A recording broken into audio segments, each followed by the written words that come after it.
Alright, so I think on the last video I finished up this side for the most part. So I moved over this frame rail. This is my last, well, other than the floor pan, which I got a new floor pan, I put it up there. And then there's a couple little patches above that I'm going to have to do. And then there's a couple little patches back here that I'm going to have to do. It's just a can of worms. It just keeps opening up. So like this, I'll have to patch that. This one here, I'll have to do something with that. The rest of the floor looks pretty good. Cut this down a little bit just to kind of get it fitted in there. I've already cut the hole out for this. Yep. You can see it down there. So I'm putting the new floor pan in there. And then this little piece where your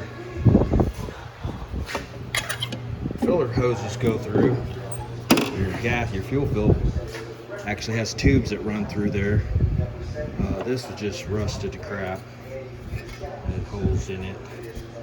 And so that was a pain in the butt to get out because they welded sections on both sides, which is great because that's going to make it strong, but I had to get to those with a cutting wheel. Mostly this one here was pretty good to cut those off, and the penetration from their welds came through, so I had, you know, not taking this piece off would have been a pain in the butt because I couldn't got to the back sides. So I did my best to make that, and this piece was gone on the bottom. The rest of that looked pretty good. I can clean all that up and coat it, but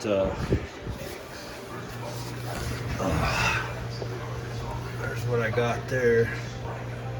I just took a piece of flat steel and did the best I could, and it turned out all right. So those little tabs on the sides, there'll actually be a plug weld there, and then they, like I said, on the other side they welded a few spots, just basically tack welds to hold it in there. Like I said, all that does is has the filler going through to your fuel tank. So there they are.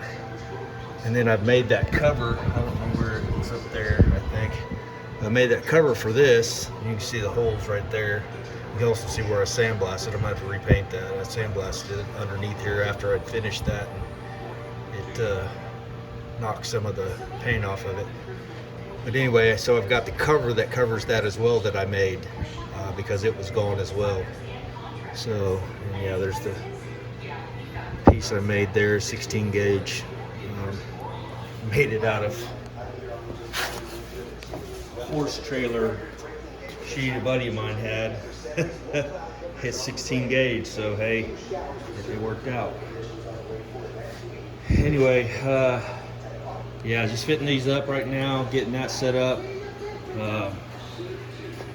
And I need to get that welded in, then I'll start coating all that up. Hopefully we can get this buttoned up before too long. What else? I think that's it for now. If any guys want to see me put that floor pan in, I can make another video on that. I think most people know, you know, what that entails. Like I said, here I knew there's a little bit of rust, but I didn't realize it was, obviously it's always worse than what you think.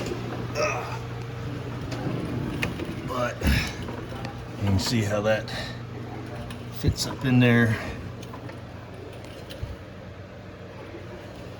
And that's where I cut it back. But then up in here on your toe board, that's all the way through. I don't know if that's showing that very well, but that's all the way through. And then over here, it went all the way through. So I'm gonna have to cut that out too. So, yep. And then I'm done. I mean, I really do think that should be the end of the rust. I went basically completely at 360 around this Jeep and finding the rust and all the stuff and doing the sliders and putting all this stuff in, and got the sliders. Sorry. Roll around the floor with me. got the sliders prepped up and went ahead and epoxied those. And did that a little prematurely because I thought I was gonna be able to put those in, and I ordered some U-Pole Raptor liner, and then the gun didn't come with the Raptor liner. It's supposed to come with a free gun.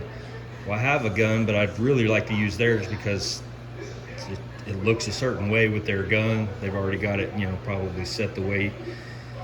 And it's made for spraying that Raptor liner. So I thought, shoot, if it comes with a free gun, then might as well use it.